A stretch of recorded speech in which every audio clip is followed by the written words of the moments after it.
Good afternoon, everyone. We're going to give everybody just another minute to join before we get started.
All right, good afternoon, everyone. I am Dee Dee from Hearts Connected.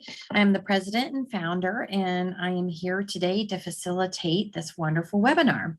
So while we're waiting for a few more people to join, we have about 50 to 60 people that I think have registered. If you've been with us before, this is the way we always start. So just in the chat, if you don't mind just saying what facility you're with, whether you're a student or whether you're actually a child life specialist. And then this time, I also would really like to know, where are you on the VR journey? Are you aware? Have you used it? Are you an expert? If you just can kind of put that in the chat while we wait for a couple other people to join, that would be great.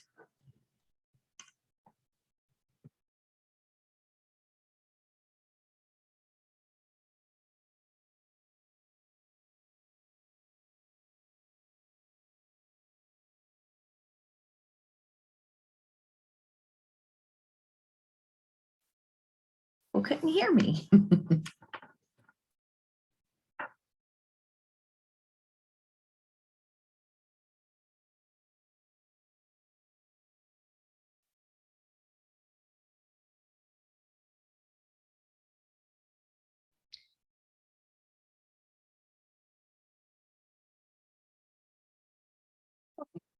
That's great. This is really interesting how sort of it does seem to be happening as part of this sort of the beginnings of a healthcare sort of VR journey. A lot of folk are saying that at least you have VR in your hospital or are in or site or getting it. Okay. So one more person, let's see if we can get started. So we are recording this, as we always do. Just wanted to give everybody a heads up on that. So we are all here today to hear a little bit about Take Pause. So how to use VR mindfulness coping tool. So before we kind of start, just really quickly about Hearts Connected, we are a child life company that serves patients and families across the United States. As a child life specialist, we are a referral source for you. So please, if you're not aware of us and what we do in our services, please follow us on social media, take a look at our website, and refer patients to us. And then kind of a new thing we're doing is if you are so inclined, we would love for you to participate in our donation program. So we are a for-profit company, but we do have a scholarship fund that allows patients to use our services at a discounted rate. So what we started to do, because we offer this webinar free, if you could just give $5 or however much you're willing to give, that will certainly help us to support that effort that we're trying to reach patients that can't afford our services. So again, I said I am Dee Dee. I'm the president and founder of Hearts Connected. I'm a pediatric nurse by trade of about 30 something odd years. We have Alice Shee, who is on. She is my operations manager. She is a certified child life specialist. And we have about 60 people that have registered for today. So hopefully we should have a great turnout. And as always, if you have joined us before, afterwards, you will get an email from my team. It will have a survey. And once you complete the survey, you will get access to the recording, and you will also get your education credits at that time as well, once the survey is complete. So without further ado, let me introduce Dumeetha. So she is a former award-winning BBC war correspondent. She's now the founder of a health tech company called Take Pause, which we're going to learn about. She has designed a system to reduce pediatric anxiety. Take Pause has been clinically shown to reduce anxiety. It was tested in an IRB-approved trial in a pediatric emergency room in Brooklyn, and the data showed that it reduced anxiety levels by 24% in a 5-minute period. So really good results. So I'm going to share her screen, her slides. So excuse me for just a minute while I flip over. Let's see. Okay, Dumeetha, all yours. Thank you there, Dee Dee. Hello, everyone. Really lovely to meet you all. Super excited about this. Yes, so I'm seeing in the chat that a lot of you, well, some of you have VR in your clinic. So let me start with a sort of very simple question, which is how many of you practice calm breathing with your patients? How many of you are sort of offering mindfulness as a tool? And if people can just sort of, as I ask questions, just put answers in the chat. So we kind of get a sense of what is going on. And sort of, so everyone knows what the benefits of mindfulness are, and they're twofold if we're looking at them. And Dee Dee, if you want to move on to the next slide there. Yeah, so the benefits of mindfulness, we know that, a regular practice reduces anxiety and helps us build focus and resilience for the long term. But what we're finding is that even a short practice of 3 to 5 minutes can help. It can help if it's done regularly, and it can help in the moment to really calm the patient. So, and then if we layer virtual reality on top of that, what the research has found out about virtual reality is that, I mean, and the research began back in the 80s, but in the 80s, 90s, and then VR headsets were insanely heavy. And so they'd put them up, tie them to the ceiling, and you'd have this huge metal brace, and then you'd have the headset. And yeah, Dee Dee, you can move sort of to VR there. And then what they found was that the immersive nature of virtual reality, and what we're seeing again and again with research, is that the immersive nature of virtual reality hacks our brain. It encourages neuroplasticity. It reroutes neural pathways. And then when we're looking at that in terms of a quick 3 to 5 minute exercise, imagine that in a hospital setting or in a clinic setting, you've got the headset on, you're not having to deal with any of the noise or all the scariness around you, and you're in this world, and you can breathe. And so that's really sort of what we've been doing at Take Pause. And yeah, Dee Dee, if you want to move the slides. So what we've been doing is we've created a calm breathing practice of mindfulness.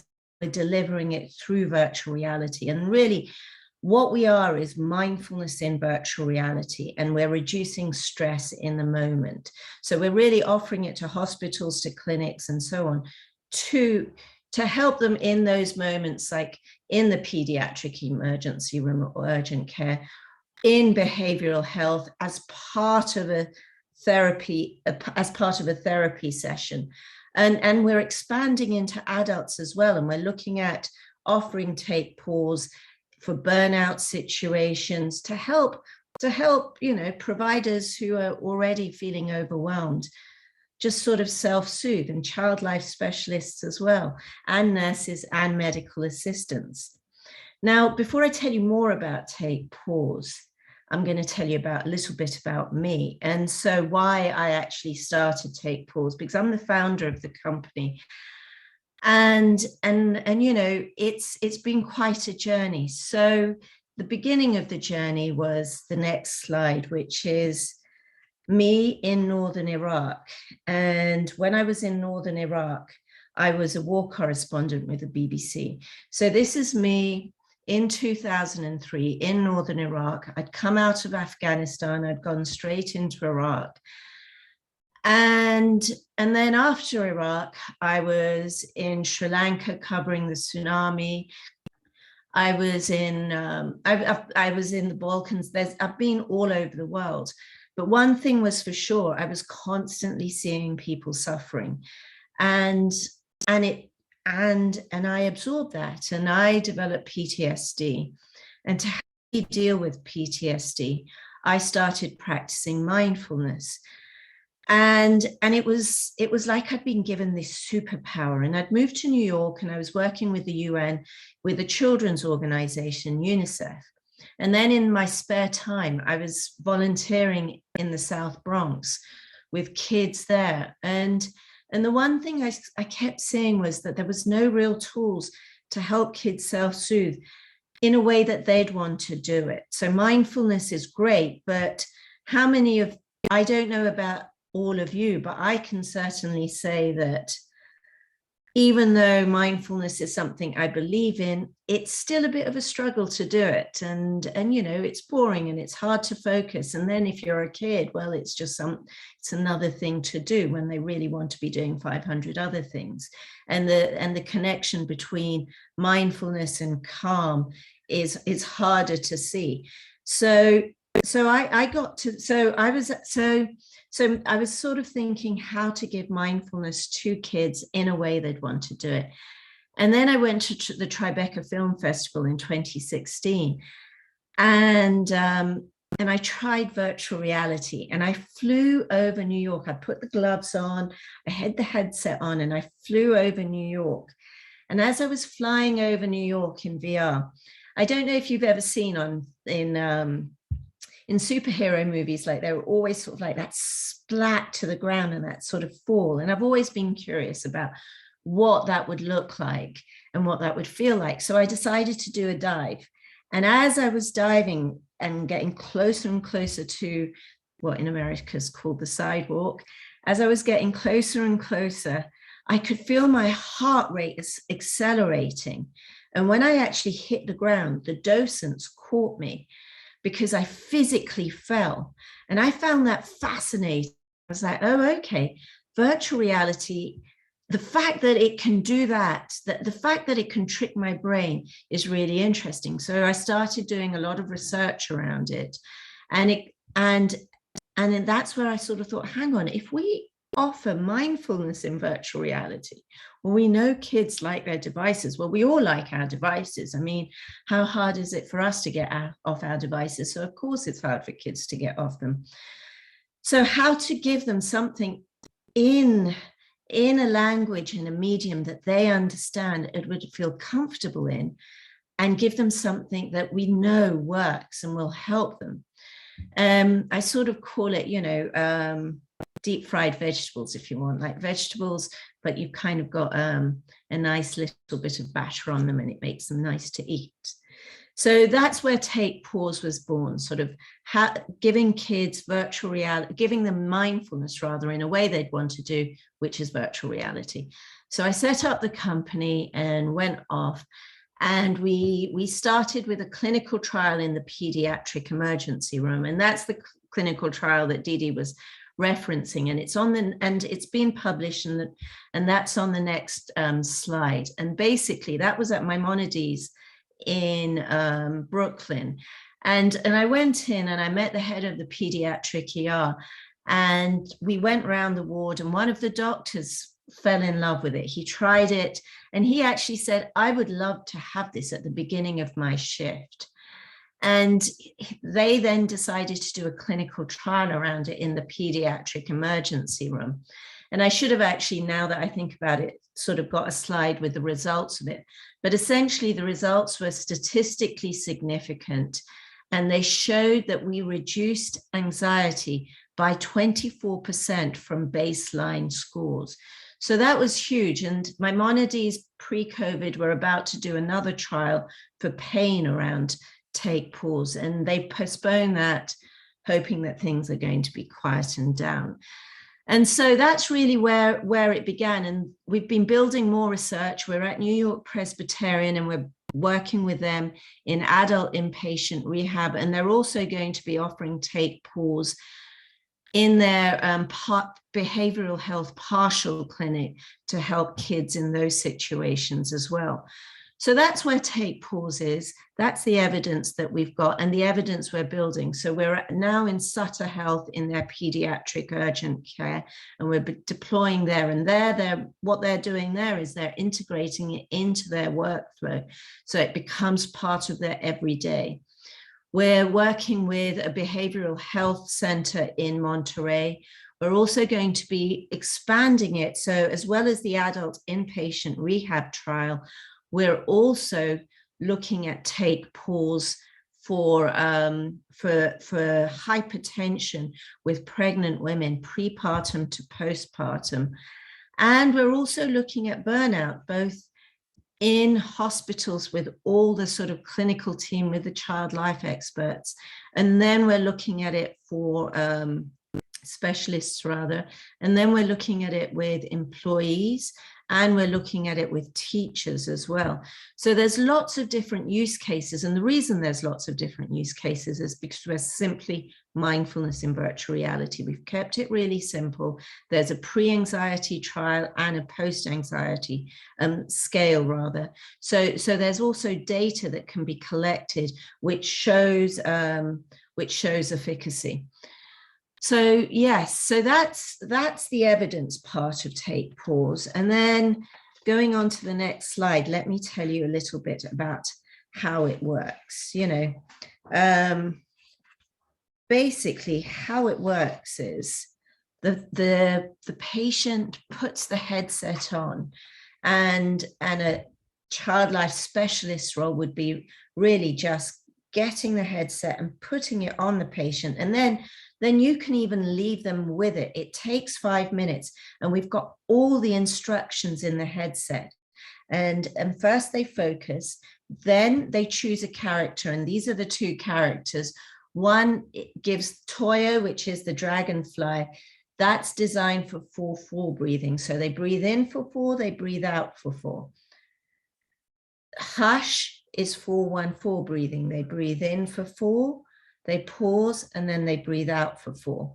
And this is one of our worlds. So they choose a character and then they choose a world. And right now we've got a choice of 4 worlds.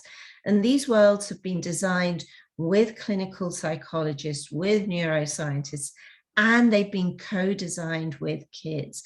Like, these are the worlds that they want to build. The colors, the music, everything has been maximized for calm. And so like one doctor, she was giving it to a patient, and she described it like the patient had come in for strep throat. They were super anxious, and so the doctor, well, the clinical team put the headset on the patient, and they said that they could visibly see the child relax. It was obvious from the way that their body just moved in the chair and just kind of let go, that they were already calmer. And then after the 5 minutes, they took the headset off, and the patient was really happy, and the parents were super happy as well. And that was quite interesting. It really sort of improved the satisfaction and the outcome for the patient. And so that's sort of really where we're at. And then then this is where it comes to you really. And this is sort of my part of asking you and imagining it in your sort of care setting.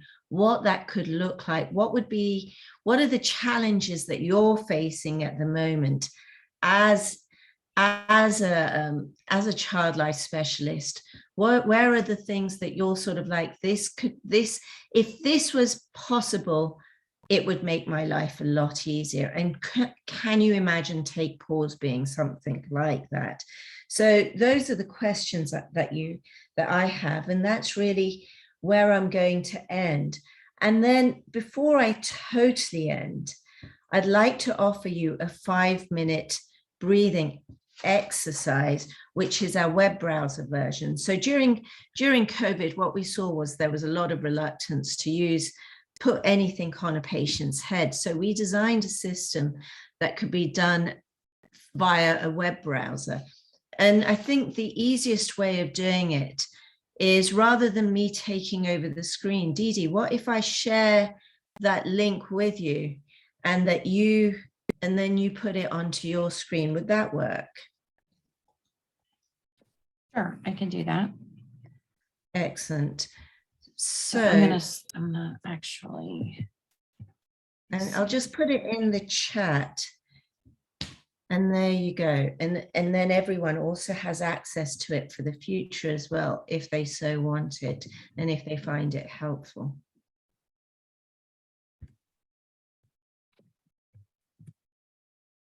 oh, there we go.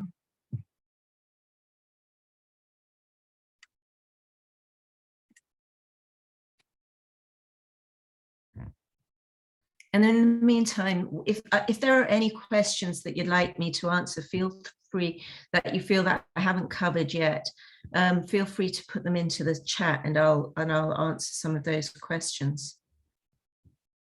And I see that sort of, it's really interesting, all of you, how much sort of VR.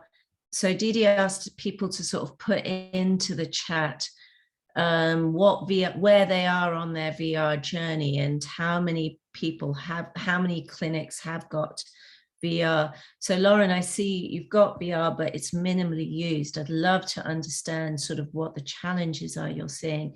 Heather, I see that Atlanta's really committed to it, and you've got 20 in your current sort of clinic settings. It'd be great to understand how you're using them. And yeah, and sort of going through all of this, and there's so many more sort of. So Dumeetha, while this is loading, do we want to ask people to come off mute and kind of talk about it just a little bit, if people are willing to do that? Absolutely, that'd be fabulous. Oh, Heather, yeah, I see you're saying that you're still learning how to use them. Do you want to come off mute and sort of talk a little bit about how? Sure. We have put them in our orthopedics clinics that are in our neighborhood locations. We have about 14 neighborhood locations, and there isn't child life or social work or really any of those kind of ancillary supports. So, the feedback that we have gotten from our families is, it's the saw cast is scary, it's loud. And then sometimes they're removing pens from previous surgeries, and it can be painful. So we're really trying to sort of get a grasp on being able to utilize mindfulness versus like games for them, again, because, they're in orthopedics. We don't need them breaking something else while they're in the clinic. So we're still sort of learning what is effective and what without it taking up a ton of our staff's time to like, here's how you set it up, here's how you do this. So we're sort of juggling that a little bit, just because of the high volume, high pace of an outpatient clinic. No, that's really interesting. Got you. Okay. Anyone else want to sort of, I mean, there's lots I could say to that, and it's really interesting, but is there anyone else who wants to sort of give their sort of experience, share their experiences? Are y'all able to see my screen? We're still seeing the original screen with the slide. Oh, hold on.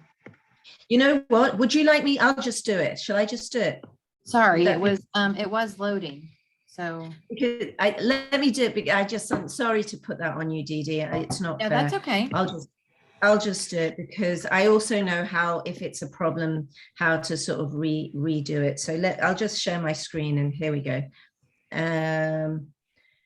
Yeah, I suddenly realized there may be some challenges. So here we go. Is everyone seeing it? Is everyone seeing my screen? Yes. Yeah. Fabulous. Okay, so I'm going to just start it from the get-go, and then here you go. And so this is, so normally, so there's a way of collecting the experience data, how they're feeling. So I'm just going to put a 9 in.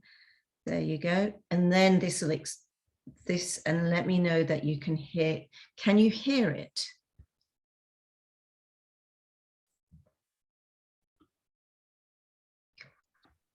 No. Yes, it's mute for some reason. Unmute. Let's see. Why unmute side? Okay. I'm going to just do it from the beginning. And could you hear that music when it came on? I couldn't. I don't think somebody else said they could. Can you hear I this? heard- Here we go. Mhm. Yes, I can hear. Excellent. Welcome. Take a few moments now to look around and get familiar with this new world. The experience lasts 5 minutes. You're also welcome to stay longer if you wish.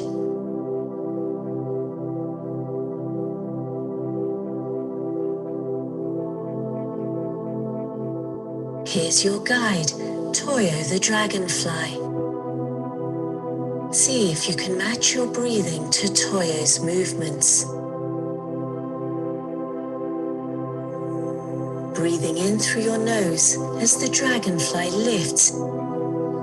Breathing out through your mouth as Toyo returns to the earth.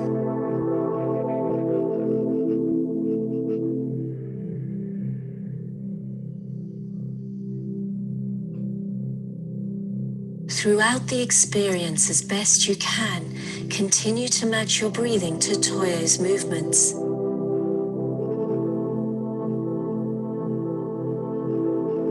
Breathing in, breathing out.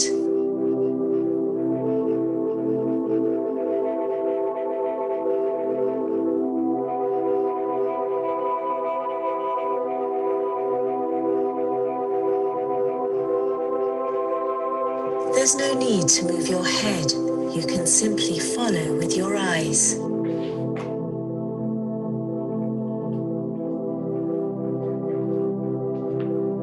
Breathing in through your nose. Breathing out through your mouth.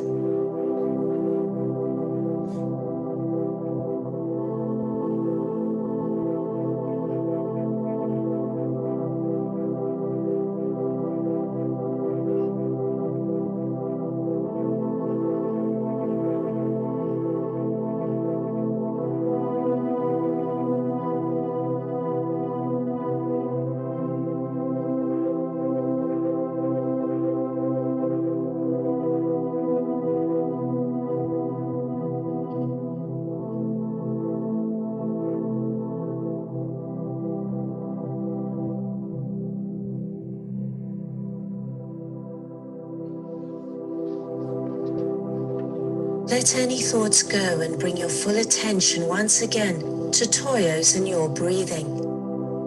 You can pick up your thoughts later on. For now, you're allowed to just be here and now. Have a go. With each inhale, feel your body expanding.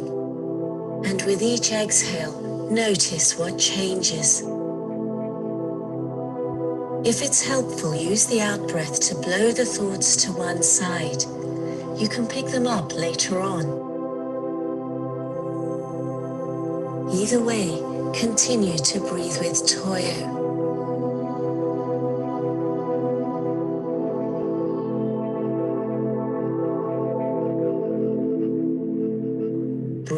through your nose and breathe out through your mouth.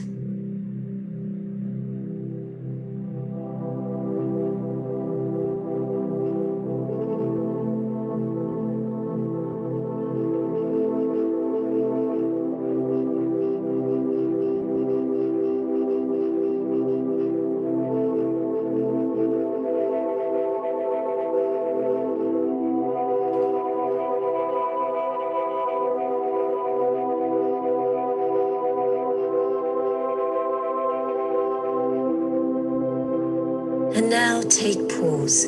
Take an internal selfie in this moment. Get as much data as you can from your body right now, so you can remember how you feel and how you got here.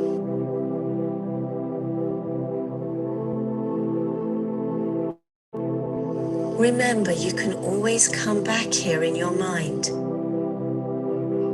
Upon exiting, complete the experience by filling in the scale and letting us know about your time here. You're welcome to stay as long as you want, and whenever you're ready, look to the right and you'll see the exit, taking with you anything you found helpful.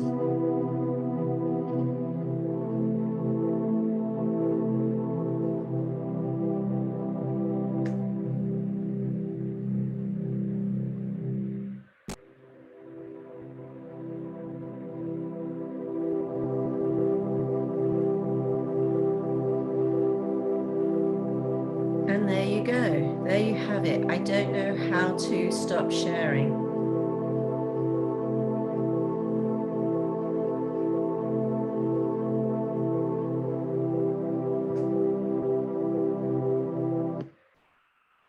Aha, here we are. So how was that?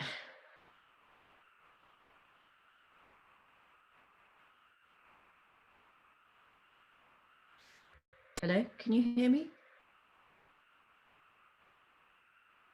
Yes. So It was how- very nice and very relaxing. Fabulous. Now imagine that in a headset, right? And that's one of the worlds. And the one behind me is another world. And all that's happening is you're moving in, moving to the breath of the character. That's it. And the scale before and after. And then what you can do is, and then actually I'll show you one more thing, which is the date. So at Sutter, we actually did a familiarization session with them. And so what happens, that same data is available in the headset. And so in the headset, what we're Dumeetha, I able- took back the screen. Do you need to take it back? Are you showing something? Yeah, here, I'll just do that. And just the last thing, and then I'll be done, Dee Dee, with all of this messiness. So yes, so here it is. So as you can see here, so we had a clinical team doing it during their lunch break. And so we had 43 users.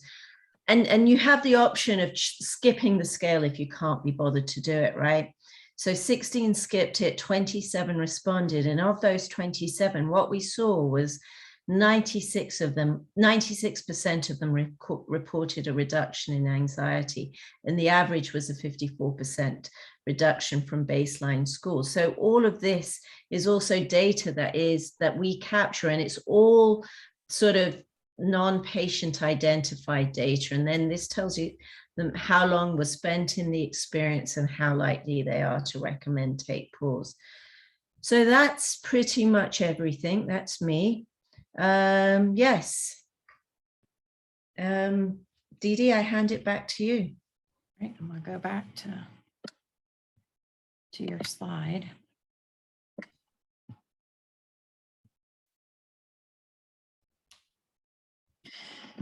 So we really want to open this up. We deliberately designed this session to where at least the last half was time to talk through it because it's so new. And we'd love to, we got your feedback on whether it's in your facilities or not, and whether you're using breathing, which, you know, we all know that you are, but tell us if anybody's willing to come off or do some chat messages around where can you see using VR, where can you see challenges, any questions that you have while we have an expert about VR on. I don't think any of us are probably experts at this point in VR based off of the comments, unless I missed something. Hey, this is Heather from Children's Healthcare of Atlanta. I just had a question, and I don't know if anybody else struggles with this. How are you getting buy-in from the leaders of the areas? Like, you were in the emergency department. How did you get the buy-in from the clinical staff to trial this? What we're finding is that there's a champion who gets really, really excited about it and can see the vision and all. And so they really sort of spearhead it. And the process is really sort of the champion or someone who's willing to sort of speak to the department head, who's willing to see how they can integrate it. So that's sort of step one. And so Sutter's a great example. They got really excited about it. And one doctor said, oh, we can use this for so many different things. She took it to her department head, who also said this could be great. They then sort of, with the nurses and with the staff, what we've done to get buy-in is actually go there and demo it and provide a familiarization session, because then the minute people try it, it's like, you know, even just the web browser version, the simplicity of it, and the obvious benefit to patients. And I think sort of a lot of doctors, well, a lot of clinical teams in general, I think what we're seeing is a frustration that given COVID and the busyness, that they're not a bit able to offer anything new to their patients and people. And so they're getting quite excited. So that's really how we're getting buy-in, but it's definitely tough. So like, you know, I'll take it to some of my own sort of medical appointments and I'll offer it to the team, and they'll try it and they're like, yes, we can do this. And then the work that's required in raising the money, getting buy-in, and I can see them sometimes sort of saying, well, we're just too busy to do this. So it is a balance in that regards, but really the buy-in is because the benefits are so clear. And then also what we do and what we offer is a really sort of solid support service. So we're working side by side with the site to integrate it into the system. So it's not just a matter of, we'll give you the app and you figure out how to use it, but we'll actually be there on site to help you with all our learnings as to how best to integrate it. And again, we've made it so easy, like all the instructions. So the minute the headset is on the patient, they are guided through exactly what they need to do. So there's very little. So the reports we get is that the child life specialist, the doctor, the nurse, they can walk away and leave the patient there to get on with it, and it's not a problem. And I think that's huge as well. What are you seeing around buy-in? What are the challenges you're seeing? So Taylor put something in, I'll get back to Katie yours in a minute, but Taylor was talking about how it was challenging to have a face headset and laying down with their head up and having to have an anesthesia mask. And it was a little clunky. So have you put it anywhere or done any trials where there was other things on a child's head and face? So we at Presbyterian, we are actually, this is for adults where they're doing manometry, where they've got to put a tube up the nose, and they can't, this is pre-procedure. So this has to be done to measure esophageal pressure. And so they're putting the headset on to sort of minimize the anxiety and the pain around that, and they're finding positive results. That's the feedback I've got so far. So that's the closest to it. So let me have what sort of, I tried to use it, but it was difficult because when the patient would lay down, it would then have the patient look up at the sky. I'm not sure. So I'm not sure what you mean by that, but what we've done with ours is that that when the patient's lying down, they can do the full experience. So nothing changes. So they're still breathing in and out. So I'm Taylor, I'm talking. I'm not completely sure like if we were able to change the orientation of the VR set, but like, you know, obviously when they did lay down, then it did cause them to look up at the sky and they weren't able to like experience the full VR experience. If we had them sit up, or at least kind of like at least rest on their elbows at like a 45-degree angle, they were able to do so. But obviously as they fall asleep, that can be very difficult and like also a safety thing. So that was what I was trying to say, like that was a challenge. And then obviously some anesthesiologists were more willing to try and do so versus some is like really concerned about the safety, because obviously as these patients fall asleep, they become dead weight, and you know, we don't want them to fall off the OR table or things like that. And so it was just a difficult thing. But some really enjoyed it and some did really like it. But I also do know, like when we did the mask inductions, it was just a lot on their face. And so sometimes I had a couple teens where they're like, can we take it off? It's making me nauseous, or, you know, like it caused like a vertigo type of effect, things like that. So we unfortunately stopped using it in the OR. Oh, that's a shame. Do you think there's any sort of, that is a shame, because I can understand all of those challenges. And no, we've definitely made it that you can just lie down. So we've had people just fall asleep in them, right? Because the orientation's there, and then it's just, so after the 5-minute guided, it just carries on. So they're just breathing in and out, and there's just the music. But those are that's really good to know that those are challenges that you faced. So you think it's done and they won't reintroduce virtual reality into the OR? I don't know. I don't want to close that door and, you know, say it's never going to happen again. But I know that was my experience when I was in the OR. Understood. Got you. I would imagine that in the OR is a more challenging time because induction takes less than 5 minutes, right? So I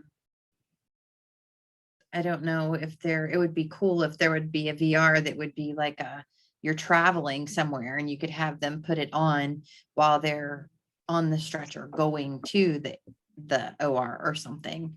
Yeah, that is what we did do.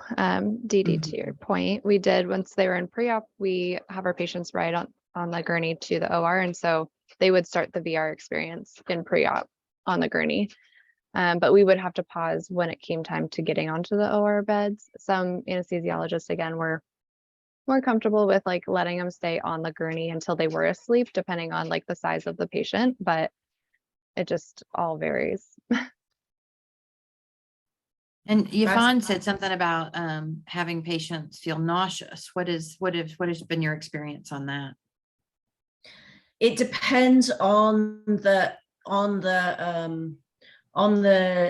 experience and the type of experience. Now, in terms of ours, we've not had that be a response. And that said, the exclusion criteria that we recommend is if someone has motion sickness, that they may, just to be aware that there is the potential. It doesn't necessarily mean they shouldn't do it, but to be aware of that potential, and then it's up to them. And generally people who still do it, they haven't felt any problems. So because ours is stationary, and nothing but the character is moving in the headset, that sort of disorientation we've minimized to the point where we've rarely had. We've had one or two people who said they feel nauseous, but in general we haven't, and it's all been designed with that in mind. So you saw the rock when I sort of swiveled. That's to ground the patient. That's what they're sitting on there, and they're surrounded from the back, so there's no sort of uncertainty. When they look behind them, there's a wall behind them, so they feel protected and comfortable, and then they can see everything around them, and nothing is happening other than the movement of the character. And in falling leaves, the leaves falling. So it's all sort of, we really intentionally sort of try to sort of make sure none of those are challenges. So Katie had asked Dumeetha about price. So just VR in general, I don't know how comfortable you are with take pause, but can you talk to ROI or pricing a little bit?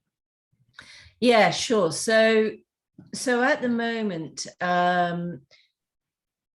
there's what am I trying to say here? So I'll just sort of be very simple. So in terms of pricing, right, a headset is about, depending, so there are two headsets, and actually I wonder what people are using in their hospitals. There's the Pico and the Quest, and they're becoming the two standards in healthcare. Now the Quest is of course tied to Facebook on some level, and the Pico is a lighter headset. They're both standalone headsets, and they both sell at about between $300 to $400. I would say on average, I think it's about $300. Certainly the Pico is $330, including shipping. And the Quest, I think, is $299, but if you get bigger hard drive. So that's the headset. Then if you're looking at buying the full kit, which is what I would recommend, because people tend to use it more if everything's with them, is you buy a case, you buy headphones, then there's sort of management stuff. And without going into the weeds, let's say the hardware part of it and managing the hardware costs around $800, and that's per year. And then, keeping it short, and then like we have a subscription, and the subscription is $400 a month, and that's unlimited use and data.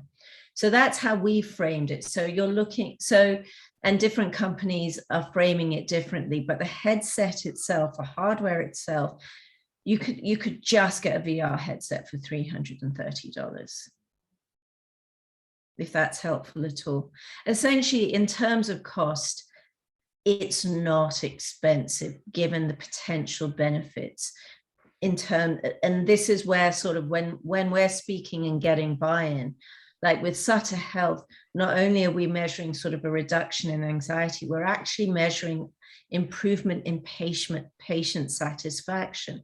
And that's generally tied to a hospital's funding.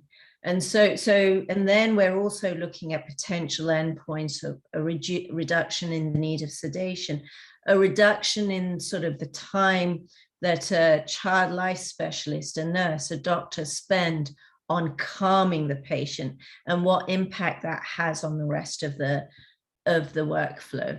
So those are potential ways of being able to frame the sort of investment in a way that makes it really easy. And when we speak to folk, it's rarely the cost that's the issue. In fact, it's not the cost the issue, that is the challenge. It's always the integration, and that's always the little bit that's the bit that is tough, like how to integrate virtual reality, not take pause, but virtual reality into a workflow where you're looking at, who's going to charge it, who's going to clean it, how is it going to make sure that it's not stolen. And that's where child life, I think, adds a real benefit, because as I understand it, and I'd love your insights on this, is you have the power to control and manage all of that and offer it in a way that makes it easy. And then it becomes something that you're offering to patients. Is that something that people would agree with, Didi? Based on your experience, what would you say? Does that make sense? That it would be something that would be easy to be used by child life. Is that what Mhm, you were asking me? Yeah. mhm. I see what other people are thinking about. The challenge right now that I'm hearing in the industry is it's just that they're just so busy. There's just not enough of them and they're just so busy. So, whether or not this is a tool for child life to use, or it's a tool that's better used when child life isn't available, I don't know. Maybe both, but Yeah. I don't know what other people can talk to about that, and how challenging it would be to integrate into your daily routine with patients, and if would be worth the time, honestly. And I'm not saying it Yeah. wouldn't. I'm asking you honestly to say whether or not it would be worth your time. No, absolutely. I think it's really important to understand that. Yeah. What are people's thoughts on that?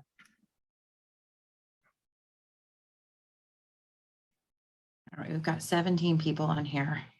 Y'all need to speak up or type or something, please.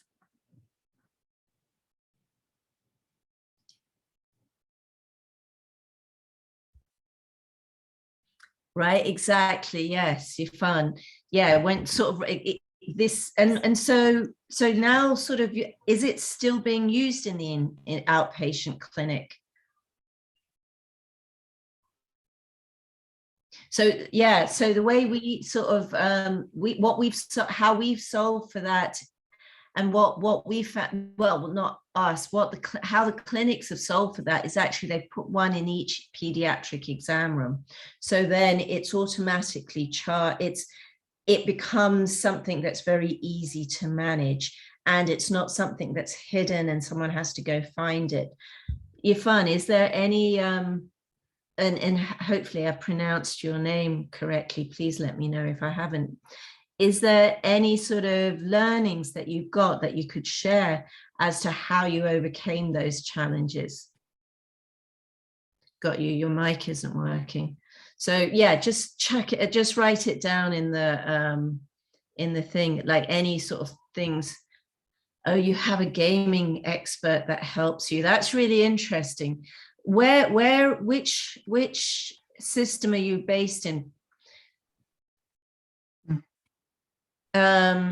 Seattle, interesting, because I know Denver Children's does the same thing as well.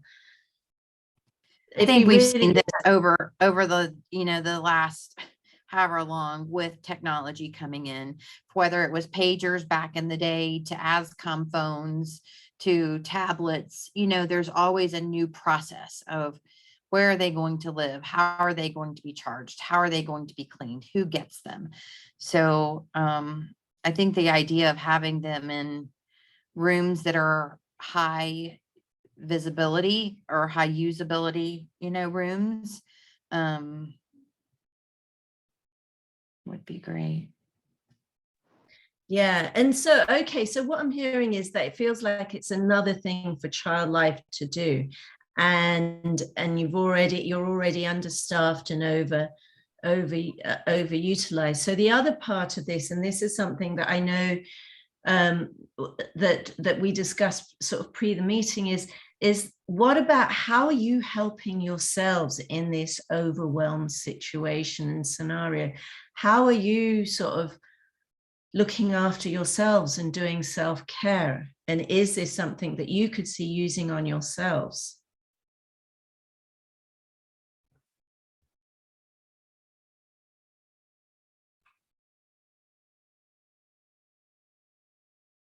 One of the things I learned both as a journalist and what I've seen in the medical profession is everyone's willing to go out on a limb for their patients, but really forget about themselves. It's almost like there's a guilt. No, we've got so many people to help, we can't possibly help ourselves.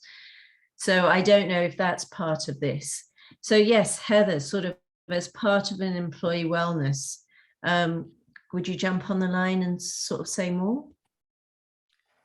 Well, I was just more thinking through, we have staff support chaplains that support the system as a whole. And one of the big things they've been really trying to focus on is resiliency and, providing coming to different meetings and stuff. So I was just sort of thinking that this might be a good, or something along these lines might be a good way to utilize that employee wellness and mindfulness. And that's sort of where my head was at with that. Yeah, and we're definitely talking to a few folk about that. How hard do you think it would be to actually introduce that into an employee wellness program? Like, how much? Yeah, what would be how much? And I guess this is a loaded question. Like, how much are sort of employers doing for employee wellness beyond saying it matters? I mean, I can only speak for our organization, and I mean, I definitely think it's a high priority, because that's not really my realm. I couldn't really speak to much more than that, but I know our staff support chaplains are always looking for different ways to help support the staff and sort of our high volumes that we're experiencing, which I know we're all experiencing at this point. Yeah.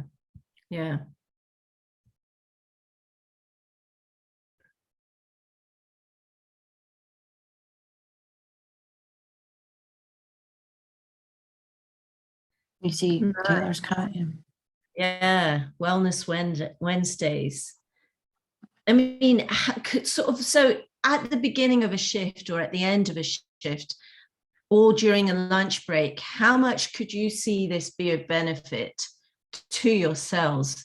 And how likely do you think you'd actually use it rather than saying, I want chocolate? Do you know what I mean? Dee Dee, what do you think?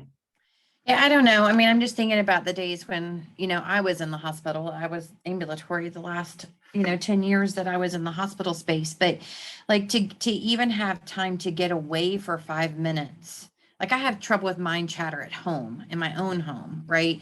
So to be able to have 5 minutes in a healthcare setting, to get away. I mean, I was just thinking like, you have those nursing pods in the airport. Like how cool would it be to have like a VR pod or a VR space that you go to that you don't hear phones ringing, you don't hear codes being called, and all those things that are distracting and that keep you from truly having mindfulness. Yeah. So maybe in a staff room, or maybe in a wellness area where you can just go and sort of say, I'm just going to put this on and just let go. Yeah. Well, yeah. So any other questions around virtual reality? Any questions that haven't been answered? Because any questions that you have that I can answer?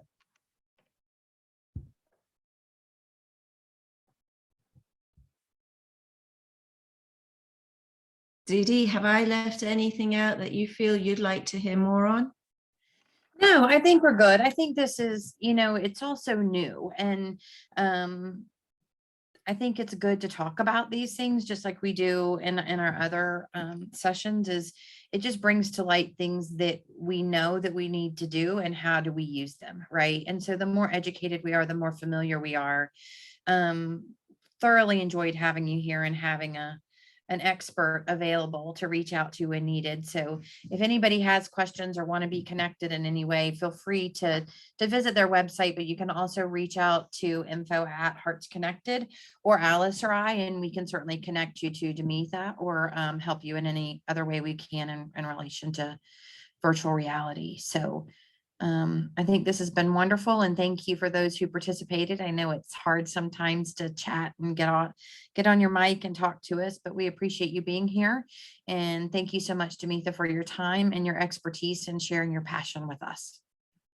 No, absolutely. Thank you for having me. I mean, I love this. It started from a very sort of personal sort of perspective, and I want to help as many people as possible in the best way that works for them. And to that, just remember, you've got the link in the chat. So if you ever want to do that or offer it to your patients, that's just something that we provide, and it's on our website as well. So feel free to share that link with anyone who could benefit from it.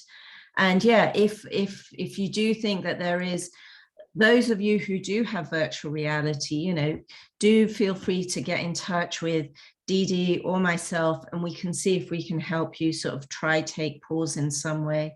And yeah, and those of you who don't, if you are interested in hearing more, again, yeah, get in touch with Dee Dee and or myself, and we can figure something out. Great. Thank you so much. We appreciate it. Everybody have a great afternoon. Have a good one. Take care.